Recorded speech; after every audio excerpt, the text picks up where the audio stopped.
We are really lucky to have with us tonight 3 physicians from the Massachusetts Medical Society.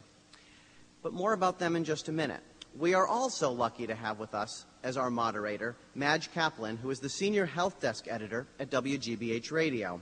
In 1995, Ms. Kaplan launched her brainchild, the Marketplace Health Desk, bringing a new focus for the Boston Bureau at WGBH Radio. She has trained reporters from across the country to produce regular and timely stories for Marketplace on the people, institutions, and forces reshaping the nation's healthcare system. She has also brought a new group of commentators to the airwaves to share their views of this massive change. Without further delay, I give you Madge Kaplan. Thank you. Well, I'm delighted to be here. Some people say I just can't stay away from really vexing issues, which is what draws me to healthcare. And I will say that our subject tonight is not for the faint of heart. So you're wonderful to all be here to help us sort out a complicated situation. Now for my glasses. All right.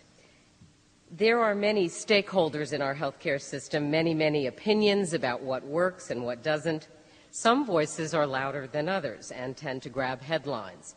And when doctors take to the streets, engage in work slowdowns, or quit certain high-risk practices altogether, the news media definitely listen.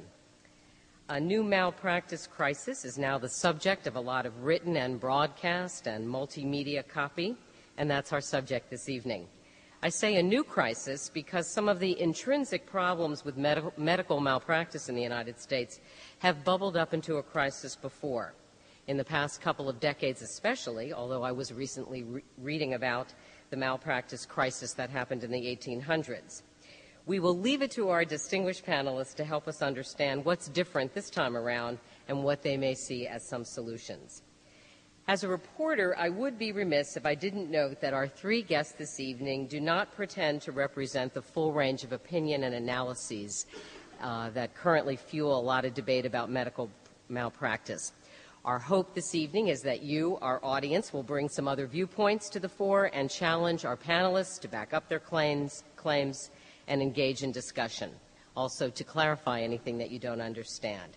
I'm going to help kick that off after everyone has had a chance to speak, but take some good mental notes and be prepared to ask your own questions. I want to also mention that our discussion this evening is by no means academic. Real changes are happening in the medical world. We're going to hear more about that. There are also legislative changes that are being considered or being implemented all across the country. So let's get started. We have 3 distinguished speakers sitting around a very nice, cozy table. Doctors Thomas Sullivan, Alan Woodward, and James Wong. And they'll each speak for about 10 to 15 minutes. I'll then try and hold their feet to the fire with some follow-up questions, and then we'll turn it over to you, our audience. First, Dr. Thomas Sullivan. He is a Denver-based cardiologist and internist, and he's president of the Massachusetts Medical Society. He holds an appointment at the North Shore Medical Center, and he maintains a private practice at the Women's Health Center. Dr. Sullivan has served in many capacities at the Medical Society, as well as an alternate delegate from the Society to the American Medical Association. He has been president of the medical staff at Shaughnessy Kaplan, no relation, Rehabilitation Hospital, and he was an associate medical director for Blue Cross Blue Shield of Massachusetts for 11 years. Besides cardiology and patient care, Dr. Sullivan has particular expertise in the application of technology to healthcare, and he has served on many committees to improve the use of technology in medicine. He received his Bachelor of Arts degree from Holy Cross College, and he spent 1 year at the Sorbonne in Paris. His medical degree is from Jefferson Medical College of Philadelphia. I give you Dr. Sullivan.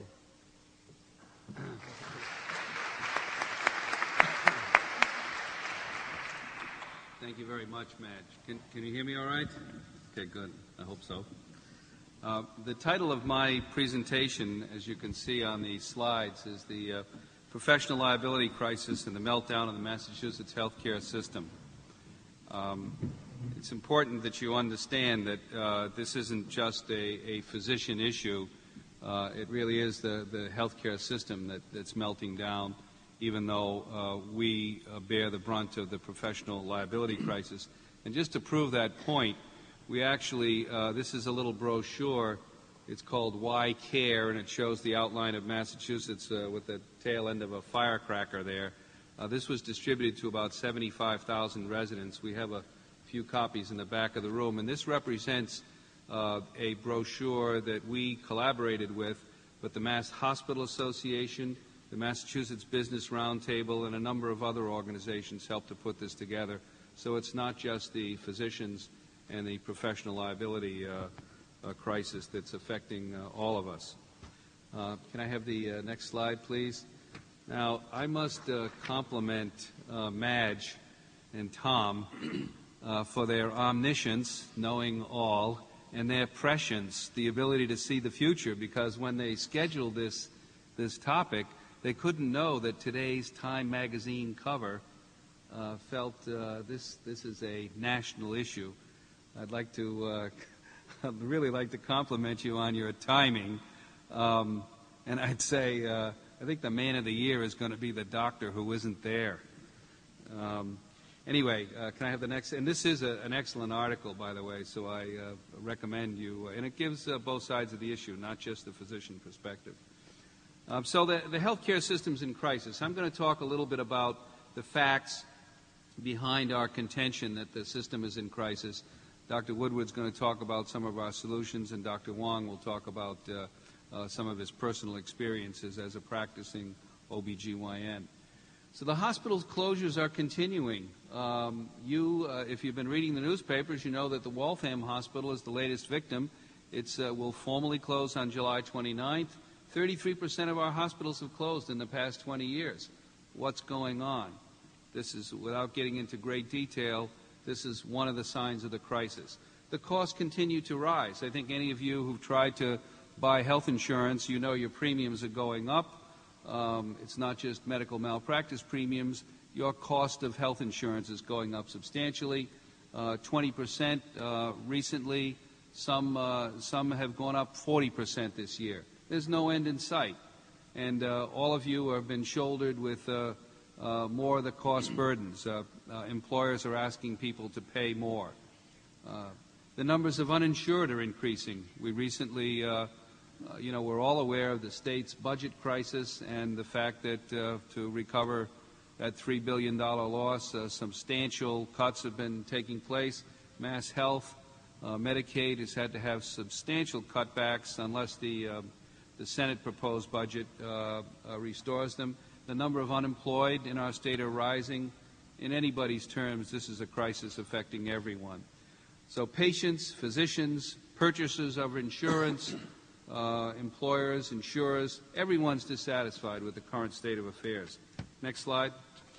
What we did was, as the Medical Society, we did a survey of our physicians, almost 2,000 physicians, what we call the workforce study.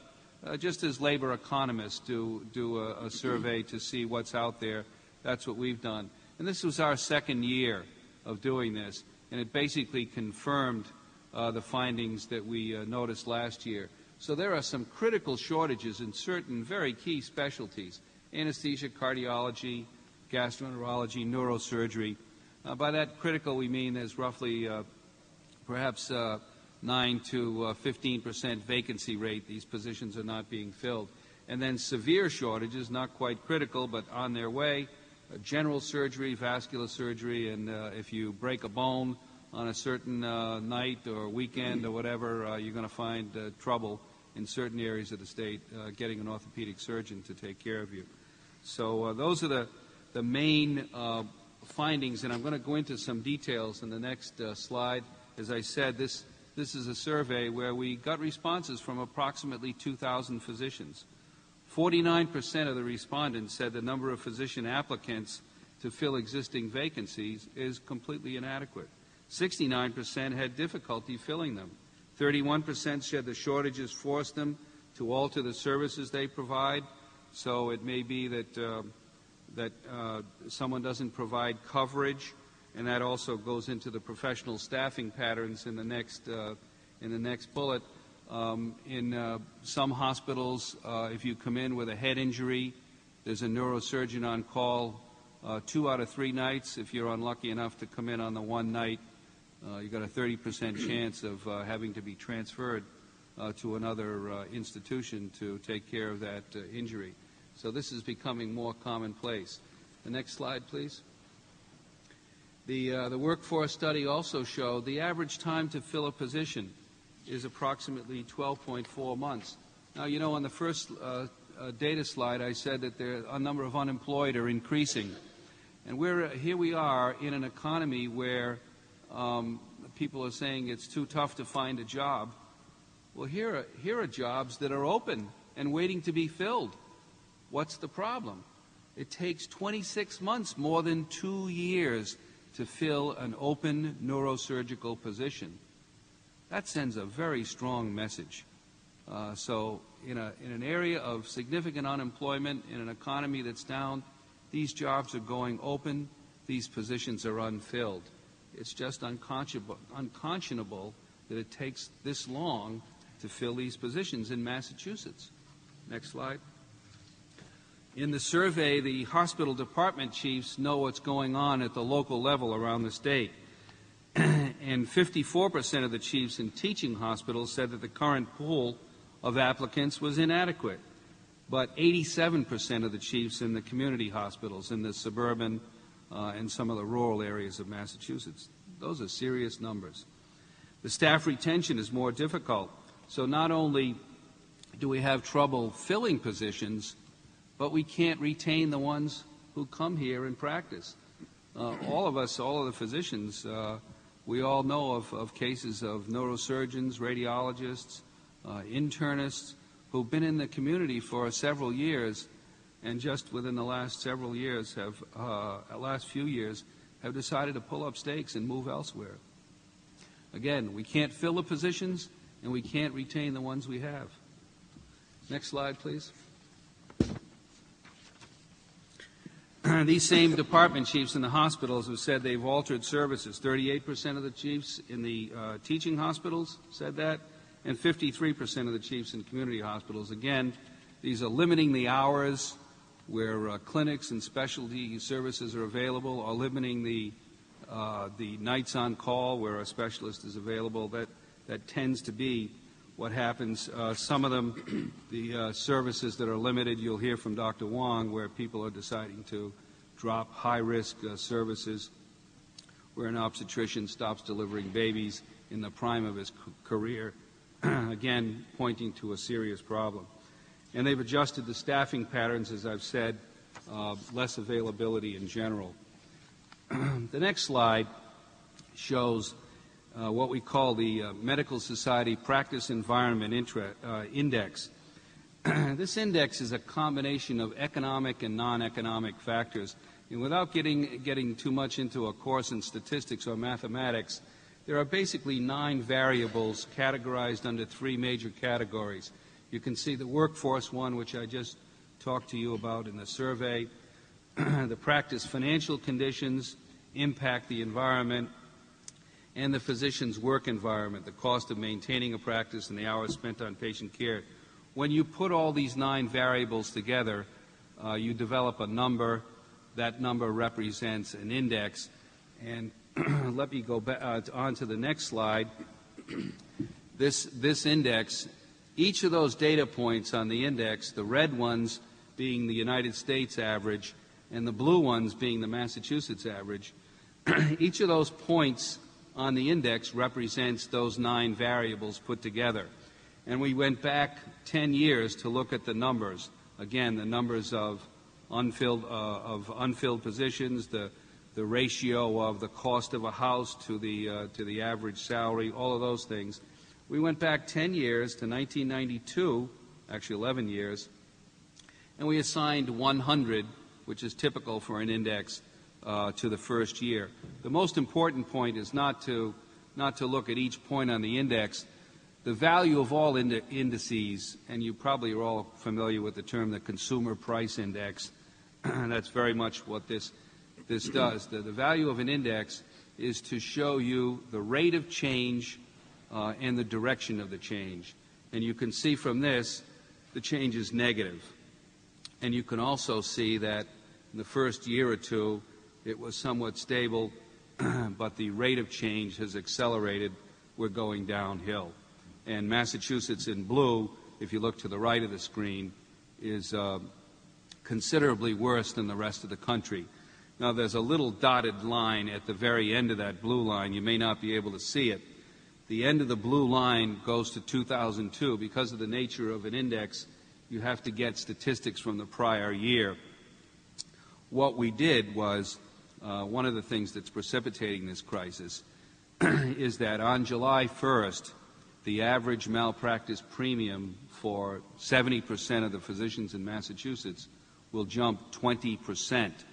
So what we did was, the malpractice premium is one of the variables in those 9 variables that I showed you.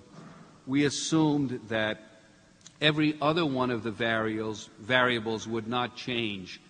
And if none of the others changed, if they didn't get worse or they didn't get better, and we just added in that 20% jump, we take a significant dive from that 77.4 mark down to 74.7, just including the malpractice premium rise that's going to take place July 1st.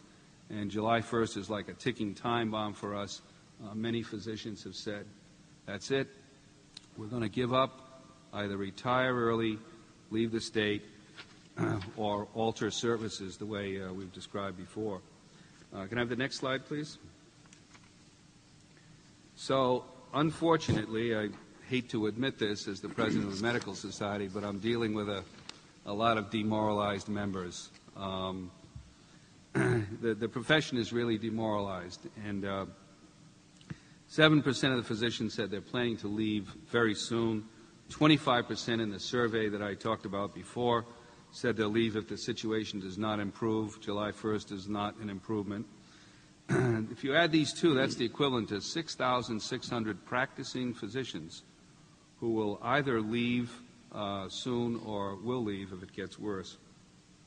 If this happens, Massachusetts is going to be significantly worse than the rest of the country in the supply of physicians. You know, we've always prided ourselves.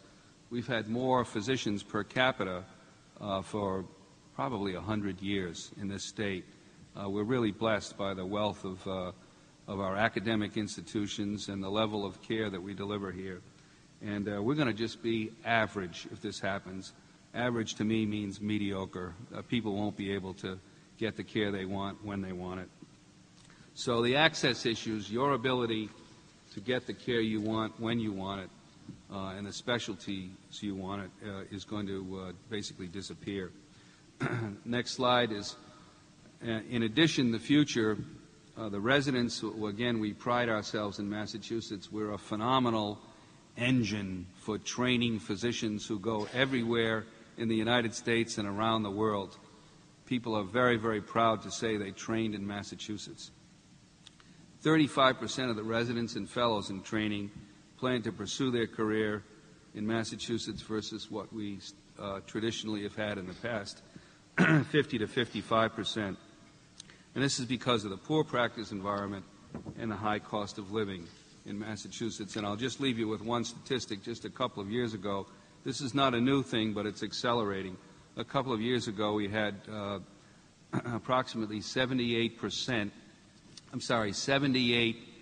residents or fellows in anesthesiology, one of the critical specialties, training in Massachusetts. Only 2 of them stayed in Massachusetts. That's just an incredible commentary on our environment. We just can't tolerate that anymore. We have to do something about it. And I think, I hope you will all help us. Dr. Woodward is going to talk about our legislative approach. And Madge, I'll turn it over to you. All right, I hope you're taking good mental notes and getting ready to think about questions as we move along. Okay, thank you. Our next speaker is Dr. Alan Woodward. Dr. Alan Woodward is Chief of Emergency Services and current President of the Medical Staff at Emerson Hospital in Concord. He's President-elect of the Massachusetts Medical Society. He is also an assistant professor in the Department of Medicine at Tufts University School of Medicine. He was president of the Massachusetts College of Emergency Physicians and has served on the Massachusetts Department of Public Health's statewide diversion task force, among other groups. He serves on emergency physician advisory committees at Tufts Associated Health Plans, Harvard Pilgrim Healthcare, and Blue Cross Blue Shield of Massachusetts. Dr. Woodward is the 2001 recipient of the Award for Distinguished Service to the Massachusetts Medical Society and has also been honored by the Massachusetts College of Emergency Medicine. A graduate of Lafayette College in Pennsylvania, Dr. Woodward received a master's degree in bioengineering at Columbia University before earning his MD degree at Tulane University School of Medicine. Dr. Woodward. Thank you, and good evening, and we appreciate the opportunity to speak to you tonight. As you've heard from Tom, the workforce crisis has multiple causes and factors, but the most acute deteriorating indicator, as mentioned, is the medical liability premium crisis. A cartoon that says words to many in this room. Next slide, please. Well, what's wrong with our current malpractice or liability, medical liability system? First of all, we know it's unfair that fewer than 1 in 8 negligently injured patients actually receive compensation through the current system. And in fact, only 40% of the dollars paid into the system by physicians actually go to compensate patients. It's arbitrary, it's inconsistent, and it's slow. We know from multiple studies that there's no correlation between the awards rendered through this system and actual medical negligence. And in Massachusetts, it takes an average of 5.6 years from the time of the incident until there's compensation. It's expensive and wasteful. We know the direct cost to the healthcare system is well in excess of $200 million of malpractice premiums paid in this state. And when you look at the healthcare costs that are driven by this dilemma, defensive medicine adds 5 to 9% to healthcare costs. And by some studies, and that was the HHS, by some studies, Health and Human Services, the estimate has been as high as 15%. That translates into $2 to $4 billion per year in this state. And if you look at this Time article, it cites a statistic that well in excess of $100 billion is spent on defensive medicine in this country per year, an adequate number of dollars to cover the uninsured. And finally, as we've mentioned, it harms access to care. Physicians are we're losing physicians from our state. They're leaving medicine. They're retiring early in their 50s instead of their 60s or 70s.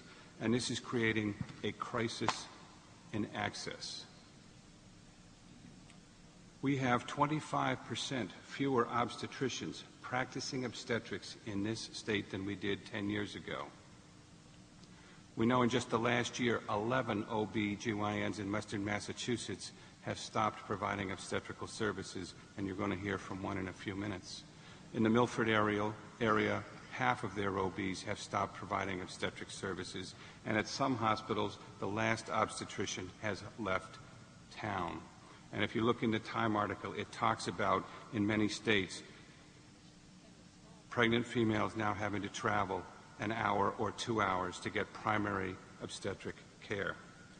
Neurosurgeons, likewise, are in extremely short supply. In fact, we have fewer than half as many neurosurgeons practicing now as we did in 1986.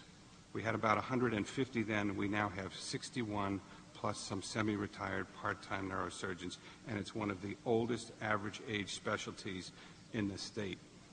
The example that Tom mentioned is now if you're in Western Mass, there's only one level 1 trauma center west of Worcester. That's at Bay State. They used to have 5 neurosurgeons. They now have 2.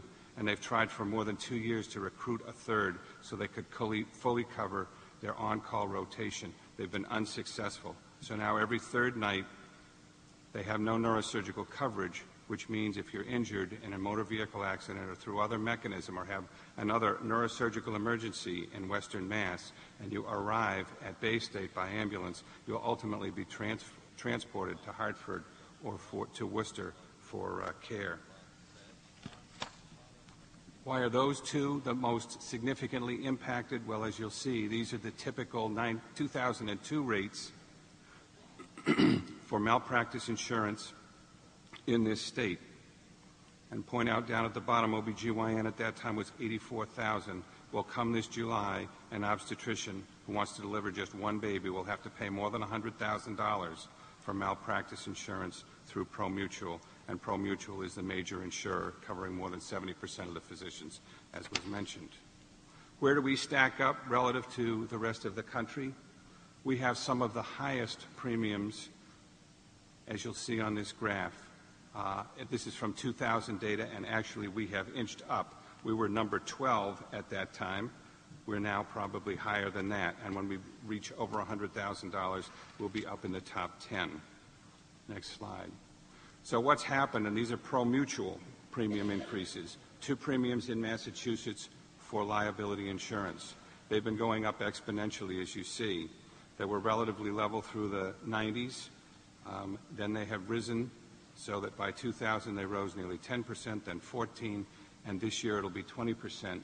And what's disturbing is ProMutual tells us that when the Department of Insurance went in and assessed their books, they told them that they've been subsidizing premiums and that over the next few years they will go up at least at a rate of 20% per year and likely much greater rate than that.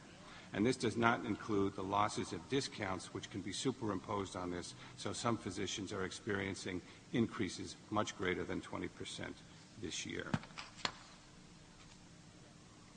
Well, here's the data relative to part of the cause.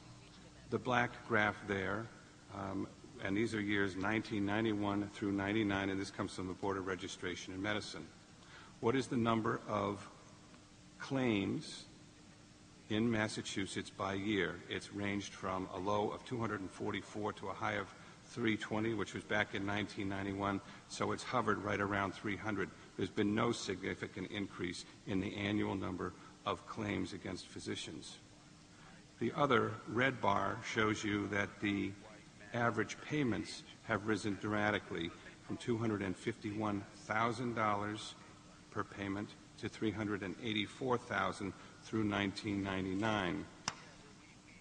And since then, if you look at the number of million-plus malpractice verdicts in Massachusetts, they've been rising at an alarming rate from 12 awards over $1 million in 2001 to 26 in 2002. And where does this put us relative to national norms? We're 5th highest, and this is 2001 data, and we think we're up higher than this now. 2001, we were 5th highest in the percentage of awards over $1 million at 17%. The additional concern is it's not just the awards, but the settlements. So if the insurance company decides to settle before going to court, before going to a jury court settlement or award situation, dispute mechanism, but it decides to settle, the settlements actually are driven by the awards. And you can see the trend, and it lags about 1 year or so. So you'll see there's a slight downturn in the upper bar there, which is the awards from 98 to 99, and you likewise see 1 year later a decrease from 99 to 2000. But when we look at the years since then, the median malpractice settlements have gone up 54% in 2 years, from $600,000 to $925,000. So one myth is, we feel a myth, that it's bad doctors. If it were bad doctors, in fact, that number of cases per year would be going up dramatically. Instead, it's hovered at a level rate, despite the fact that in a decade there are dramatically more patient-physician encounters than there were 10 years ago. We also know by virtually any statistic, whether it's lifespan or any other statistic, that we have some of the best health care in the country. The second, what we feel is a myth, is that this is just a result of bad investments by the insurance company. The data on the next slide suggests that, in fact, the yield on investments has been remarkably stable, and that's because the investments are driven by the fact that ProMutual must, or similar insurance companies must invest in excess of 80% of their dollars in bonds. So the average yield by ProMutual over the 5 years has been 5.1%. The national industry has been about 5.3%, and relatively little change year to year. So what are the options for reform? Well, they're multiple, and various options have been tried in various settings. One option is to go to a medical injury compensation system. This would be similar to the workman's compensation system that exists in this state. Another is to focus efforts on insurance industry reform, putting additional regulations to enforce specific requirements of insurance company performance. And the third option is MICRA-style legislation. MICRA stands for Medical Compensation Injury Reform Act. This is the type of legislation that was implemented in California 25 years ago in 1975. So looking at option one, which is a medical injury compensation system, it would have numerous benefits. And it would work similar again to our workman's compensation system. Claims would be paid much more rapidly and would be much more consistent patient to patient. There would be a dramatic reduction in overhead costs, and thus more funds would ultimately go to patients. The possible drawbacks or criticisms are that one-size-fits-all approach might not compensate different patients with different injuries adequately. In other words, if someone is a pianist and loses one hand as opposed to someone who is already bedridden, the loss of a hand would not be nearly as significant in their ultimate injury. The other drawback is this is going to be politically difficult to implement. It would be a radical change in the system. Option number two is insurance industry reform. This may return more funds to injured patients.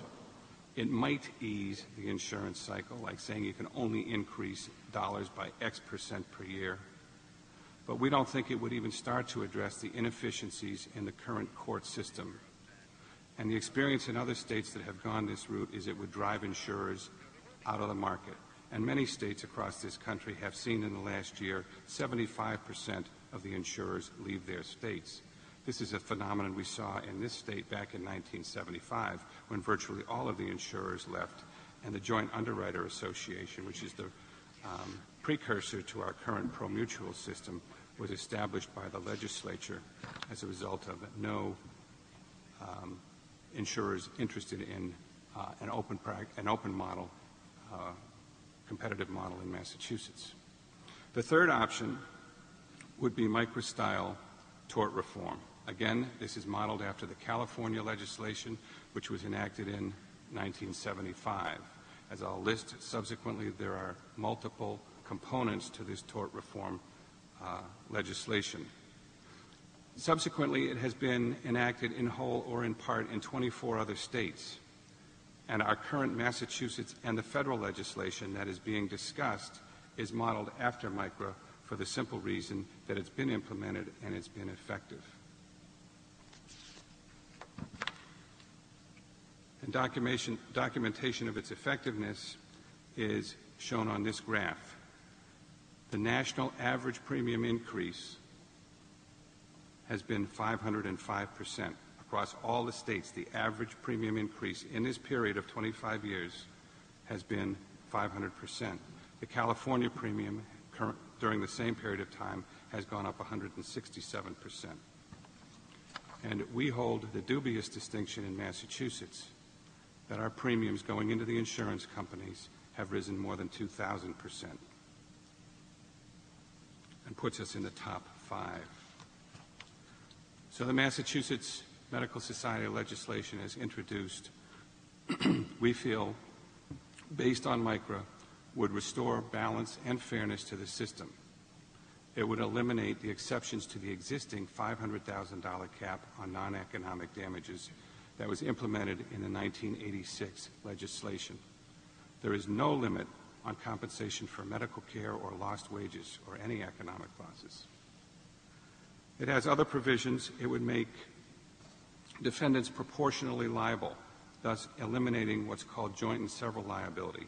Currently, if you are found to be only 1% responsible for an ultimate negative outcome when there are multiple physicians involved, but you have the largest malpractice coverage, the largest portion of the award will come out of your policy. It also offsets awards against payments from other insurers. So if there are multiple other insurance policies that for one reason or another are going to compensate the injured victim, the award against the liability policy would be offset by those collateral sources. It would reduce costs. It would set judgment interest rates at a fair market value. Currently, the judgment interest rate is 12% in Massachusetts. That was set in 1986. Currently, I think everybody realizes that interest rates of 12% are unrealistic, and it instead would set it at the Treasury bill rate. It also would allow that large judgments would be paid over time, so that judgments in excess of $50,000 would be paid out over a period of time, and that could in part be achieved through annuities, in other words, investing money and paying out of the interest. The total cost savings of such a plan, if fully implemented, would be approximately 30%. But in addition, the positive impact would be that which has been seen in California, that we would significantly slow the rate of rise of premiums over a period of time. The other component of this bill, our bill, would be to enhance our state safety, patient safety monitoring system. There would be a central database to identify trends and assist in the development of patient safety improvements. It's in essence an early warning system or an earlier warning system that would help us implement guidelines and protocols and procedures to avoid future injuries.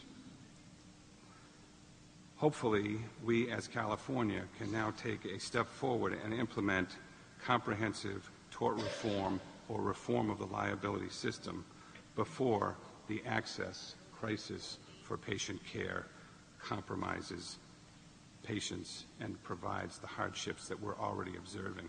And I have to say, as a president of a medical staff just 2 weeks ago at my active staff meeting, I had to tell our medical staff that we were losing our second neurosurgeon. This individual had trained at the Brigham and Women's in this state, had gone to practice in Louisiana for 10 years and wanted to come back up here and practice. It took us 2 years to recruit him. He came up here 2 years ago, and after 2 years recognizes he cannot survive in Massachusetts and is returning to Louisiana.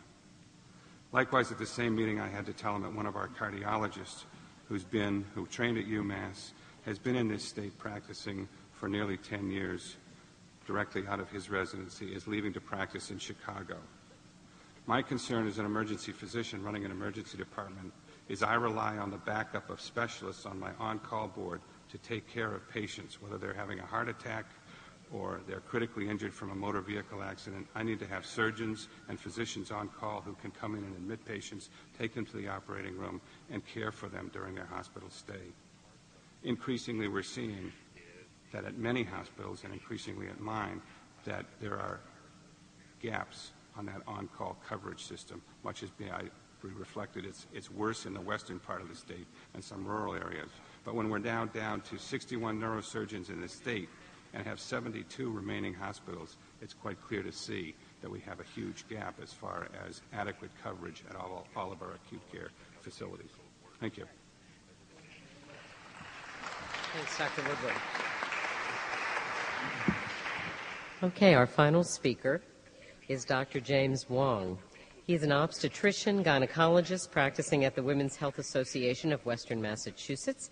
That's a small group practice of OB-GYNs serving the Springfield and Westfield areas. Dr. Wong is a graduate of Tufts University School of Medicine. He began practicing in Massachusetts in 1990. He has given up, however, the practice of obstetrics as of March 31st due to the soaring cost of medical malpractice insurance. He now is concentrating on gynecology. Dr. Wong has long been active in the medical society, serving as a member of its governing body, the House of Delegates, as well as several committees and task forces. He is a past president of the Hampden District Medical Society. I give you Dr. Wong. Thank you, and good evening. I'd like to talk a little bit about bringing the message home in how this crisis affects us as patients. Sometimes we forget that physicians are also patients. Washington, Oregon, Texas, Utah, Nevada, Ohio, Illinois, Missouri, Alabama, Mississippi, Florida, Georgia, Kentucky, Virginia, West Virginia, Pennsylvania, New Jersey, New York, Connecticut.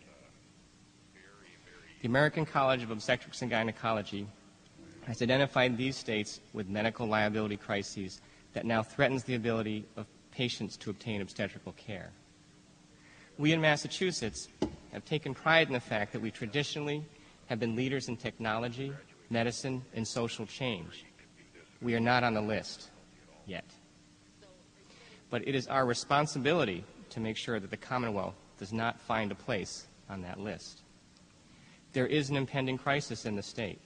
As we have already heard from Dr. Sullivan and Dr. Woodward, medical practices are on the brink of collapse. Physicians are struggling to stay in practice. Some of us are losing the battle. In Western Massachusetts, the situation is becoming worrisome. The number of physicians is smaller, and the problems with access to care can be more profound. In November of 2002, the 2 practicing OB-GYN physicians in Ware, Massachusetts, closed their practices and left the state. The community hospital, Mary Lane Hospital, was forced to close its labor and delivery unit because there were no doctors to deliver babies. Pregnant women were forced to find new obstetricians for prenatal care and travel as many as 40 to 50 miles for office visits. Imagine having to drive that distance to get to the hospital while in labor. Because of the current crisis, within the past 8 months, a quarter of obstetricians and gynecologists in Greater Springfield have retired, left the area, or limited their practices to gynecology. I'm one of them. It was an enormous struggle for me to have to decide if I could continue practicing a part of a profession I love and have dedicated so much time and effort to learn. Being able to bring new lives into this world is a special thing. Yet the reality of our current environment is inescapable. Current quotes for OB-GYN medical liability insurance in Massachusetts are reaching over $100,000 a year. This loss of services reaches across the state. Dr. Paul Staffier of Milford recently delivered his last baby, giving up the obstetrical portion of his practice after nearly 35 years. The timing of his decision was based on rising medical liability insurance costs. Dr. Staffier is one of 4 OB-GYNs in Milford that has stopped delivering babies or left the area. 1/2 of the obstetrical workforce in the Milford area is gone.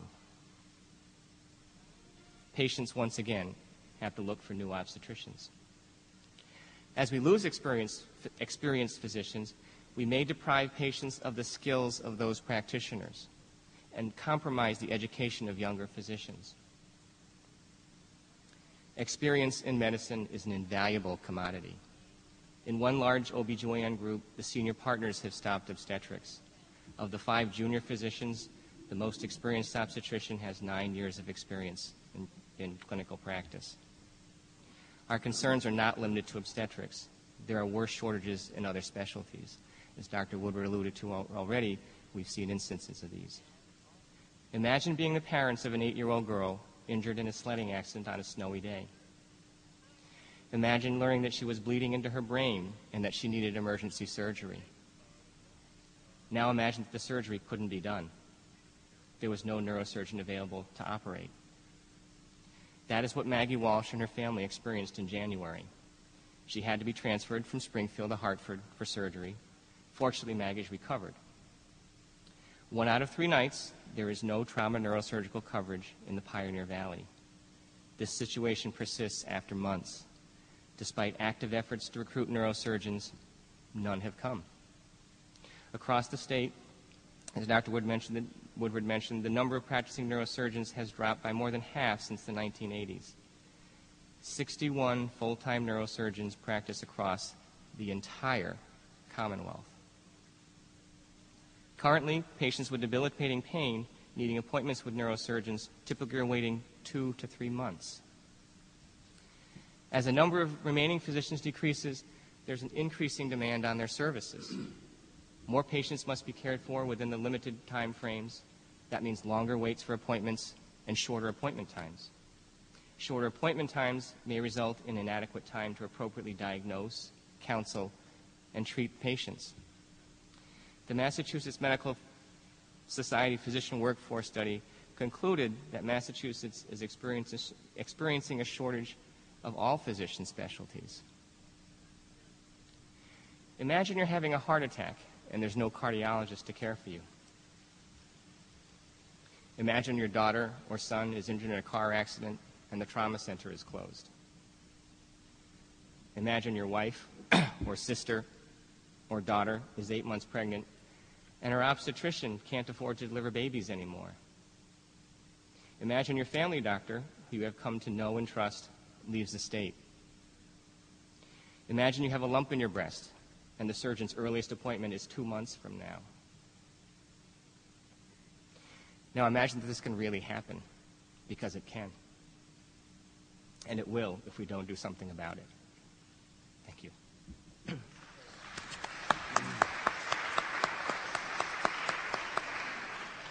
Okay. Well, as I said, start thinking about your questions. I thank you all for your remarks. I must say, as a reporter, and perhaps you all might relate to this, one of the hardest things about this issue, both in terms of following it, is the complexity.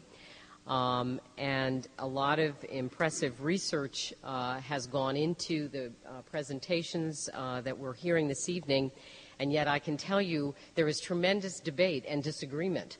And I think for anybody covering this issue and those who are trying to construct solutions, it's all the harder because of a lot of debate about how we got into this situation. So I invite you, any of you, if you want to pursue that further. But one area, I also think we could be here all night, probably, if we got into all of them. But one of the things I thought I would ask about in terms of the current reality we're in right now, Dr. Sullivan and I were speaking earlier about a forum that he went to with a lot of very smart, cerebral academics talking about health care, and they love to imagine interesting things and interesting solutions. And I do hope we talk a little bit more about some other, some might say a little more far-out solutions. But one of the papers, I believe, presented at that conference said that in many ways, leaving aside for a moment what's going on with the premiums, but a lot of the payouts and settlements are very much tracking medical inflation. And that it is the higher cost of health care, period, what we're able to do for people, as well as the ability of people to live much longer, even with disability and injury. That is a result of our medical system, and that what we're seeing, in fact, is a consequence of medical inflation, period. And I wonder if any one of you would like to take a stab at that. I'll take the first stab, Okay. Madge. You're absolutely right. People who are injured are living longer. Medical inflation is going up. It is a complex problem. All of those are there.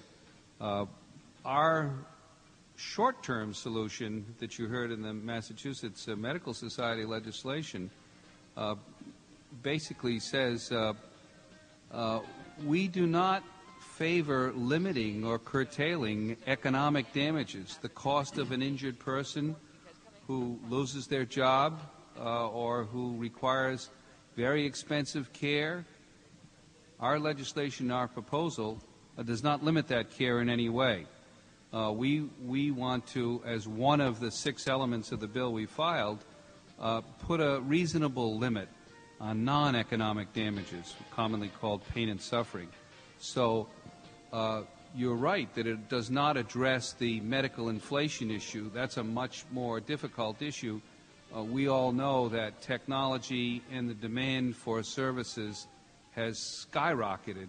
We can do phenomenal things in medicine today, and every one of you wants the best done for them or wants to be in control. When you're injured or sick, you say, that's what I bought insurance for. I want them to spend the most. So the inflation issue is difficult. There are longer-term solutions, the more cerebral ones that we talked about at that conference in Washington to which Madge referred, where there isn't a tie between the cost of care and the awards for malpractice. So we have lots of solutions, and some are short-term and some are long-term. Okay, did you want to say something? I was just going to say, actually, it's rather surprising that the number of suits has remained level during this past 10 years when we're seeing older, sicker people as a result of the advances of health care and the fact that the number of patient encounters has gone up so dramatically. So it's interesting. Okay. How about this notion, and thank you for stepping to the podium, where I'm just going to ask a couple more follow-up, and I don't want to tire you out there, but feel free, and also if people want to begin to line up. What about the argument that's made that good physicians are subsidizing bad ones? And this gets to the whole issue of the medical error problem in this country and what will help bring those down. Time magazine, there's our visual aid there, which is devoted much of its recent issue to this matter of medical malpractice, refers to the National Practitioner Data Bank, which basically keeps track of all disciplinary actions against physicians in the United States. And they did an analysis, and according to their analysis, of those disciplined doctors, 5% of them were responsible for the one-third of the money paid out in malpractice claims from September 1990 to March 2003. Just an illustration that suggests that there are problems perhaps in certain corners of medicine. Wonder if somebody might want to take that on. I'm happy to. Once again, I'll take the since I'm the president, I'm going to take the first shot, and my colleagues here will follow up. We don't like to say good physicians subsidize bad physicians. That's a loaded, that's a rather inflammatory definition of physicians, as though it were easy to decide who's good and who isn't. What we should say is a great number of physicians subsidize a small number of physicians. Just look at yourselves. Healthy people subsidize sick people. People who get into auto accidents are subsidized by the ones who don't get into auto accidents. But we do need to improve our ability to again discipline physicians more. We need more ability to fix the mistakes that are made without fear of lawsuits. The current system does not prevent errors. Most of the suits that are brought are not because the physician is bad. It's because there's a poor outcome, which are commonly complications of the high-risk procedures that are done. When you're operating on a person who's been in a motorcycle accident with a severe brain injury or any other kind of trauma, a gunshot wound, or you're taking care of a high-risk obstetrical patient with diabetes and twins, you're going to have more complications, far more complications. So it's not good physicians subsidizing bad ones. It's a large number subsidizing a small number. Yes, we can do more. The current system does not assist us in preventing errors. We need a system very similar to what the Federal Aviation Administration has in terms of near misses and plane accidents, where they have confidential reporting of all the details as long as there's not a major injury. We can't do that in medicine today. We need a law to change that so we can improve the patient safety record and reduce the number of errors that lead to true injury. Okay. One more quick question, and then I'll turn to my folks here. The flip side of that argument, and one of these that came up at this conference, excuse me, I realize, I'm sorry, I drifted from the microphone, is that one might broaden the risk pool by spreading the high cost of premiums across specialties rather than having them concentrated in a few high-risk areas, so that, in fact, we would actually broaden the pool of how rates are determined. So it's not, we're not just looking at neurosurgeons, for example, or obstetricians. That's a reasonable approach, and it actually is done in some situations, particularly where the physician is an employee of a large institution and the institution subsidizes the premium. I'll give you an example. Many people here probably know Partners or Care Group. They have offshore captive insurances, and they are willing to take their high-risk specialists and assign them a lower premium, but they subsidize by all the internists and family practitioners who tend to pay low premiums. They boost those up a little bit to subsidize the higher risk groups. That only goes so far. You don't get very far in that before you hear the pediatricians and the internists and family physicians saying, you know, I don't get paid as much as the neurosurgeon and the obstetrician. Granted, they take higher risks. They're often on call for much worse situations. Their stress is much higher, and they should get reimbursed higher. That's the way our system works. So you can only take that so far. Otherwise, you get the physicians really at war with one another. What we want to do is fix the problem for our patients, not create internecine rivalries in the physician community. Okay. One of the issues I just want people to hold in their mind is a whole idea of a special kind of court that might adjudicate some of these cases, a medical court. And perhaps we can talk a little bit about that. But why don't we turn to a few questions from our audience? Go ahead. It seems to me it's time to get the insurance companies out of all aspects of medical business. Why don't the doctors in Massachusetts take the lead to support and work for single-payer universal care that would also incorporate some of the provisions to correct the malpractice problem? Okay, thank you. Well, what else would, how might you? We can all address that. I can tell you Go that ahead. That's a good suggestion. We've actually had a task force that I, as the president, recently appointed to address this issue of single payer and other options. However, I want to say that this has been a hot topic for us for many years. I personally spent 3 years on a task force debating the pros and cons of the single-payer system. It's not as simple. It sounds very attractive because you do, at first blush, get rid of a lot of the administrative overhead, the marketing. The problem is our current employer-based system is very pluralistic. Moving to a single-payer system would remove a lot of choices, huge number of choices of employees and employers. And so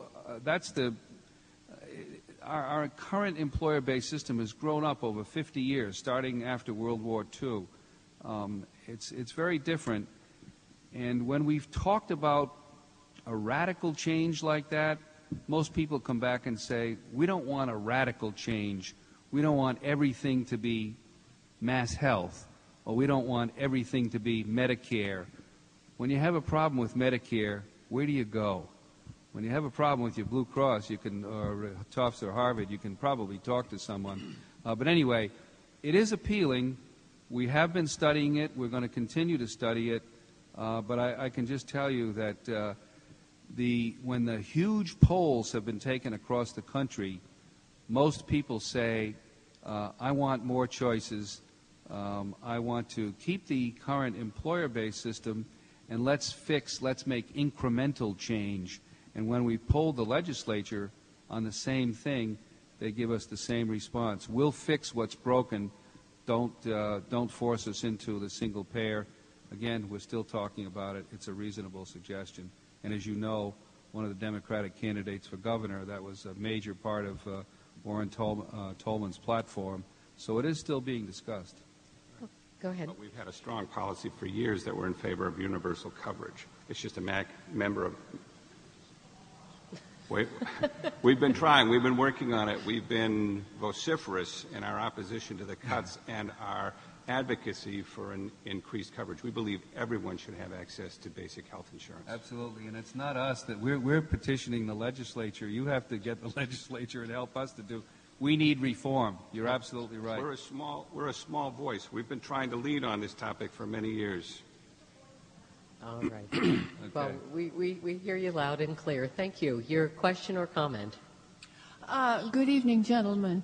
Much of what you say concerns me, but I'm going to focus on one comment in particular where you speak of a medical injury compensation system and you point out that it might not be equitable because, for example, it might pay as much for the hand of the bedridden person as it would pay for the hand of the concert pianist. That attitude concerns me. It is a terrible thing for anyone to lose a hand. It is even more terrible if they lose a hand when it was not necessary and their physician made a mistake.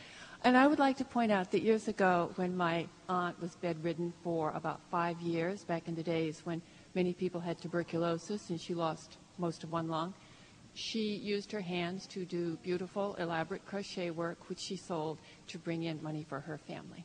Thank you. Okay. Thank you very much. Yes, go ahead. Good evening, doctors. I'm very impressed to be here this evening, to be in your company. And I read in the Southern News, and this was a very emotional, personal problem about the malpractice. I want you to know that in 1942, we had a family doctor, and his name was Dr. Gamboa. He was a Navy doctor. Very brilliant man. At them days, they used to come to your house to try to do this thing. I had a younger sister that came down with spinal myelitis. At the time, Mother didn't know what it was, and she took her to City Hospital. During that period, Dad had divorced Mother, and I told her about, I was a little girl, and I kept telling her to get in touch with Dr. Gamboa. So she finally did it and talked to his wife, and he was out of state. And the wife said, well, I'll call him right away. And it took a miracle. They got her over to Children's Hospital just in time, and they saved my sister's life. And it was spinal myelitis, which City Hospital could not detect, and the little girl was always like in a coma and sleeping. My dilemma is that I tried to recall it looked like it was a different kind of a mood of a doctor. What I look at when I was in school, they used to examine and do all kinds of things to see that you was healthy. I feel as though we got away from that real old-fashioned tradition to make sure that children are really okayed. Look at this out before they become traumatized and being molested or whatever. So they used to check on us children when I remember that in school, the things they used to do. I think our government has really failed us in some areas. I'll give you an example. Okay, how about we just answer that part of it? I feel as though it is because if we had a universal system and bring back some of those old traditions, of which you can really be a doctor and do what you think is best for the citizen. Some of these things I think can be eliminated on some of these malpractice. The doctors that comes out today, they go to college, think it's a job, they do not take their lessons as serious as much as the ones that were 30 years ago. And I think this is the downfall of what these kids learning today in college. And on the other hand, and I think that holistic medicine, not only just universal care, but I think holistic medicine, alternative medicine should come in. Clinton had sworn in 4 ladies to go into the new age medicine. And I think it's time for that. When I read the newspaper articles, one thing it was saying they don't want to believe in it because they don't have enough data. Say I don't smoke, the other person drinks. So they don't have enough. Well, we have to do more than that. So I feel as though that's something that needs to be considered. Thank you very much. Thank you very much for your comment. This actually relates, it's interesting, to an issue I was thinking about. A while back I did some stories about doctor-patient communication issues. And doctors, the studies have suggested, I assume this still holds up, this was a couple years ago when I was looking at this, doctors with poor communication skills, what we might call lousy bedside manner, are more likely to be sued. And it relates a little bit perhaps to what this woman was suggesting in terms of the whole environment in which we're all encountering the medical world. I don't know if anybody wants to speak to that. Medicine has changed dramatically, even over the past 5 years. And unfortunately, it's true that probably a lot of what we remember physicians were years ago has changed. Both my parents are physicians. I grew up in a household where their office was in our house and patients would come to the house at 3 o'clock in the morning with a sick child. That was a different era. We couldn't treat a lot of diseases back then. Physicians now are charged with the technology, knowing the technology, having the skills, and the ability to administer those skills to patients. Unfortunately, because of such great technological advances, we probably have lost a good degree of the hand-holding issues. And I have to admit, from my point of view, that's partly our fault, but we also have to look at the entire system again. We're looking at a system that really fosters, and I don't like to say this about medicine, but it fosters piecemeal work, because the more patients you get to see, the better you can pay your office staff and pay your liability insurances. Most physicians would love to spend 20 minutes with each patient for a simple sniffle and cold. We can't. Unfortunately, this, again, is a new era. What I'm hoping we'll see is, as physicians have better interactions with people in the community, is that we do understand this. In my practice, I limit the number of patients I see because I know I need to spend time with that person to know them. It's unfortunately, technology really, in much of the world, has changed. How often do you actually sit at the table with your family now and have a dinner conversation about what the kids did at school? You probably don't. They're off doing video games or playing pinball or doing sports. Society's changed, unfortunately, and maybe for some people not for the better. Okay, thank you. Yes, did you? Follow up on your comment. There is clear evidence that patient and physician communication and link has a great deal to do with malpractice, incidents of malpractice cases. And in fact, some of the people who are don't really meet the patient and don't communicate them, but perform very highly technical skills, have never established that rapport, are some of the people who are most likely to be sued when there's a bad outcome. So that's an interesting issue. Yes, go ahead. Gentlemen, I think it's a great topic over here to try to look at. My question, there's a couple things with from the person, if you're paying the health care premiums, and the premiums keep going up, and just having a physical once a year, you look at it and say, my gosh, where's all that money going to? I talked to a gentleman, just happened to have lunch with him once. We were talking about this earlier, about a fellow who said that if he performed a hysterectomy, he was a doctor, it was supposed to be $2,500 that he should charge for that, and his health care system, the managed care, would pay him $900. I don't see how somebody like that can stay in business if the cost of what you have. And then recently in the Globe, they had a case where there was a boy that was born and there was some complication with the birth, and it was $22 million. There was a settlement which just struck me as incredibly excessive. So I don't know where, I want to try to take care of that child, but also it seems like it's got to be in the realm of what's reasonable. So with those comments there. You hit the nail on the head. It's unbelievably complex, and the economics are just staggering. There's no simple answer to any of that. The child who was severely injured deserves to be compensated, but what we're saying is unlimited compensation for the care that's required is okay with us. We just have to put a limit on the non-economic damages. We cannot afford the current system. $22 million just blows a hole in everybody else's care and the ability for physicians to stay here. We cannot afford it. We have 40 million people uninsured in the United States, mostly because they can't afford health insurance. We've got to do something. This is a decision that the legislature can make, and it won't add a single penny to the budget crisis problem that we have right now. And one of the reasons Massachusetts is not listed on the number of states that Dr. Wong mentioned, or on the AMA's states in crisis, is because they don't consider the reimbursements.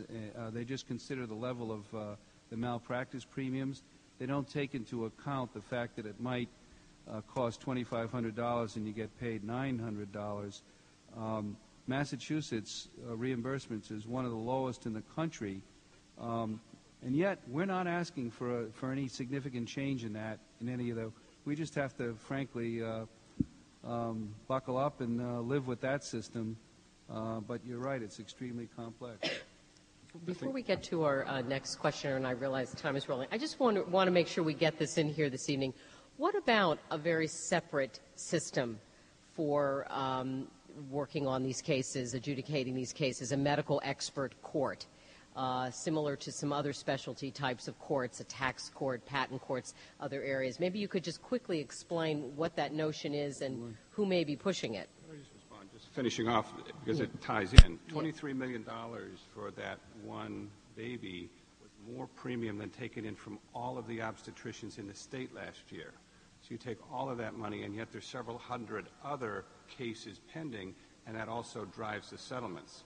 So what we're seeing is an exponential increase in the overall dollars being paid out. And we're seeing marked variability from one jury award to another for a very similar situation. And that gets to your point.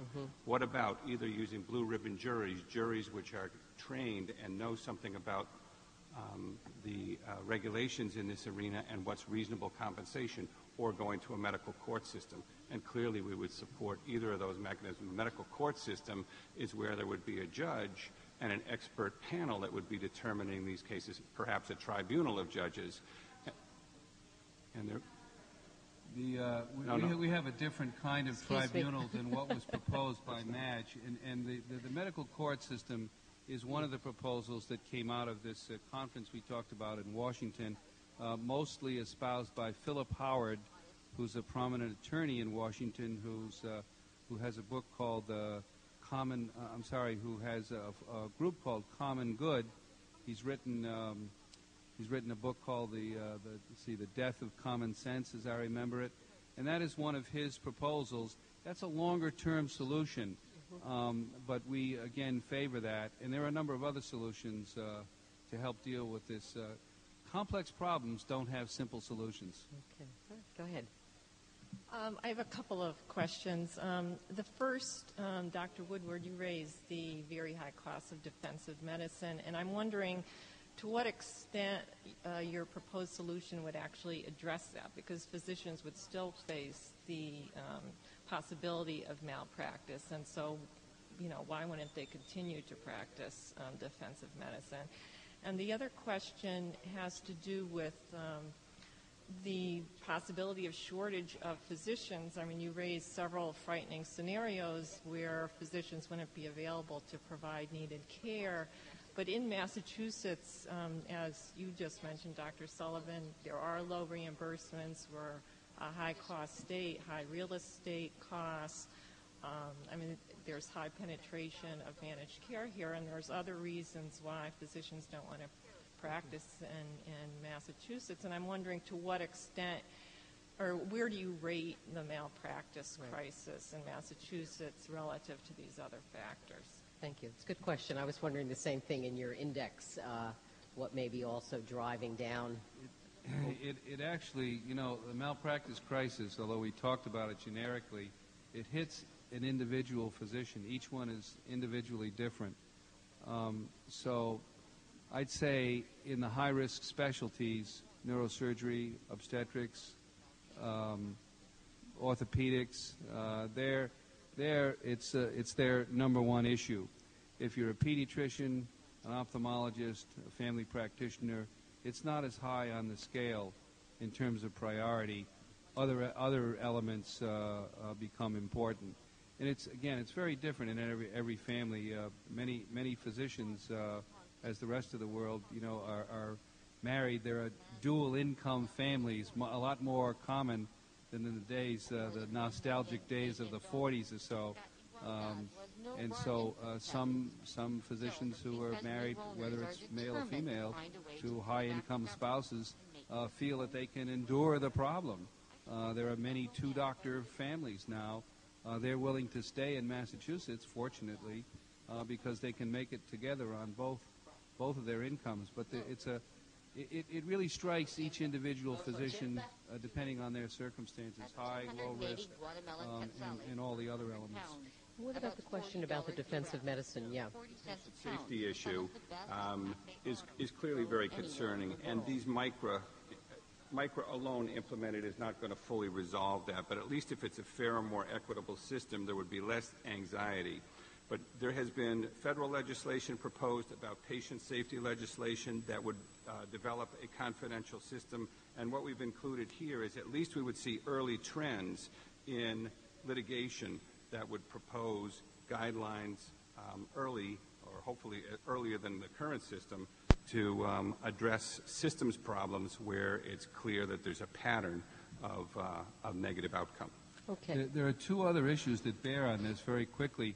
In Massachusetts, we have a somewhat unique situation in there's charitable immunity limits for not-for-profit hospitals and institutions, health plans. And so they, unfortunately, they have not been able to help us as much. They're much more protected by the state legislature. So some of this confidential error reporting and some of the other reforms are impacted by that. And the second thing is, again, dealing with the impact on each individual physician. Massachusetts has more employed physicians than any other state in the country. 58% of our doctors are employees of large health systems. The national average is 38%. One of the reasons for that is that we feel that physicians can't make it on their own in Massachusetts. The climate is hostile. So if you're an employee, the physicians who are employees in this state don't have the same level of crisis and concern about this as the ones who are not employees. And again, I just quote that. That's the reality of the situation. Okay, we're actually just going to have time for one more question. I'm sorry, but thank you all. Go ahead. Yeah. First of all, a quickie. Some judges set aside exorbitant awards. I wonder if that's prevalent. Also, what guarantees do you have that the insurance companies are going to pass on these savings? That is two good questions. The second part of that is part of some proposed legislation that insurance companies be mandated to pass on the savings. The difficulty is that ties their hand a little bit. They're unable to build up the statutory reserves that are required. So, but that is one of the proposals, that insurance companies be mandated to pass on the savings. In Massachusetts, the largest insurer, Pro-Mutual, has been passing on the savings to doctors for the last 3 or 4 years. And as you heard Dr. Woodward say, the Division of Insurance came in and said, enough is enough. You're subsidizing the doctor's premiums. You have to raise the rates. And it is true that some judges set aside things. We would like things to be more uniform, frankly. I would just say, in addition, Pro-Mutual, which is the biggest insurer, which grew out of the JUA, which was established by the legislature, has a board with many physicians on it. About half, I guess, of the board is physicians. So clearly we would know, and we would pursue with the media if there weren't appropriate pass-through of the savings of implemented legislation. I mean, clearly this needs to be monitored, and it would be our intent to monitor. If we continue to see significant rises despite appropriate interventions that have been effective in other states, there would be an outcry for sure. Okay, we're going to end our kind of formal part of our discussion. I want to thank our panelists very, very much.